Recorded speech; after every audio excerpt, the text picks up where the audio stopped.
কি খাচ্ছে ননি? কি ওটা? কি জোরে বলো? সস। আর কি? সস মাখিয়ে পাঁপড় ভাজা খাচ্ছে। আমাকে একটু দেবে? আমাকে একটু দাও।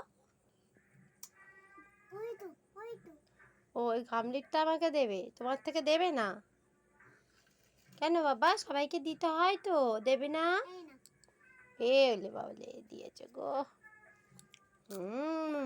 দারুণ দারুণ খেতে। খুব সুন্দর। কে করে দিল পাঁপড় ভাজা? কে করে দিল? আমি করে দিয়েছি? মামাম করে দিয়েছে? আচ্ছা, খেয়ে নাও। কেমন খেতে? ভালো।